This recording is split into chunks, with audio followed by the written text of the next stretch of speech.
ঈদের সময় পিঠা বানানো এখানকার ঐতিহ্য।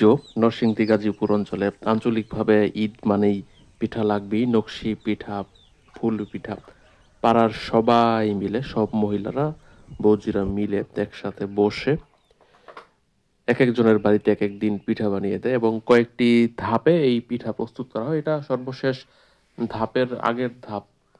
এরপরের স্টেপটা হচ্ছে শুধুমাত্র গুড় দিয়ে সেটাকে শিরা তৈরি করে তারপরে মিষ্টি করা আর কি পিঠাকে। এটা ভাজা হয়ে গেছে তেলে। তার আগে অনেকগুলা প্রসেসিং, অনেকগুলা পর্যায় অতিক্রম করে এই পর্যায়ে এসেছে। এটা আঞ্চলিকভাবে আমরা বলি ফুল পিঠা, কিশোরগঞ্জে পাক্কন পিঠা বলে। অফিসিয়ালি এটা তো নকশি পিঠা।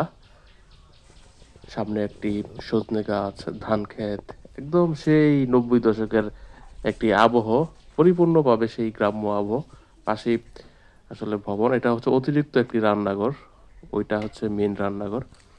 তো পিঠা বানানো খোলা রান্নাঘরে বসে গাজীপুরের কাপাসিয়া অঞ্চলে ফুল পিঠা বানানোর এই সংস্কৃতিটা নরসিংদীর দিক থেকে আসা। নরসিংদীর শিবপুর, মনোহরদী, পলাশ, ওইটার প্রভাবে কাপাসিয়াটা প্রভাবিত হয়েছে ফুল পিঠায়। আমাদের অঞ্চলে যারা নরসিংদী ব্যাকগ্রাউন্ডের তারাই এটা ভালো পিঠা বানাতে পারতো এক সময়, এখন সবাই পারে।